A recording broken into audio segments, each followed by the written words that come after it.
lại với Lisa Channel và hôm nay chúng ta sẽ tiếp tục đến với một bộ sưu tập nữa nhé, với những trang phục thường ngày thôi nè. Và hôm nay chúng ta còn có cả một tủ giày nữa nè. Và bây giờ thì chị sẽ bắt đầu thay đầu búp bê cho các em xem đâu là bộ đồ các em thích nhất nha.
Các em có thấy thích những bộ quần áo của bộ sưu tập lần này không nhỉ? Và bây giờ thì chị sẽ hướng dẫn cho các em cách làm nha.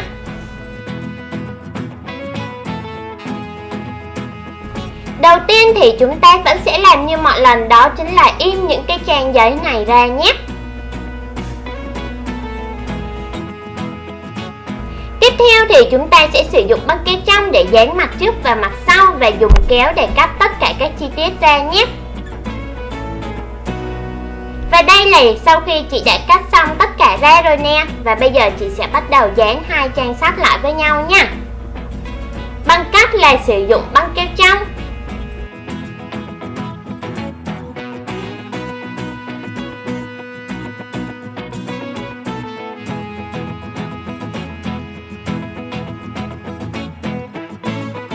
Các em nhớ là chúng ta sẽ dán cả ở mặt đằng sau nữa nha. Bây giờ nè, để dán trang bìa thì chị sẽ sử dụng băng keo hai mặt nhé. Hoặc là các em có thể sử dụng hồ dán cũng được.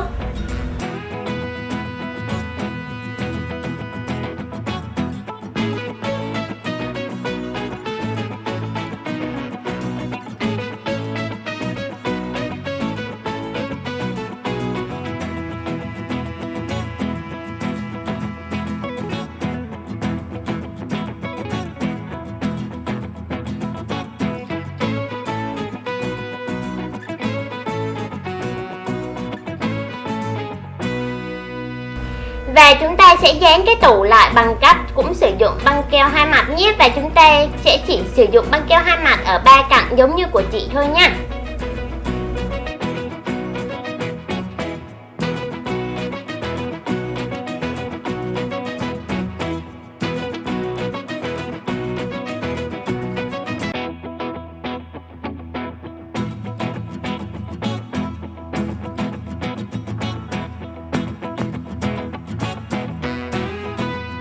Cuối cùng thì chị sẽ tiếp tục sử dụng băng keo hai mặt để dán những cái quần áo này vô trang giấy nhé.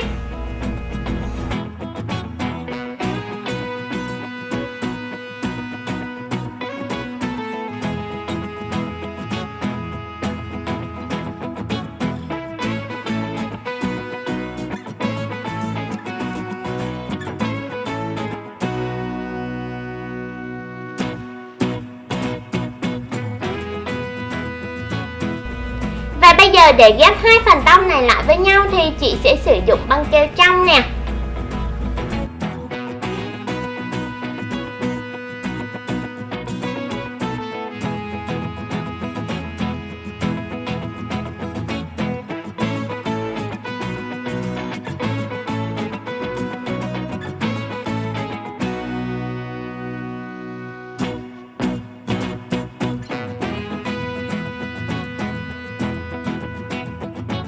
Sau khi xem xong video thì các em đã biết cách làm rồi đúng không nè? Rất là đơn giản luôn. Và hẹn gặp lại các em ở video tiếp theo với những bộ sưu tập mới hơn nhé.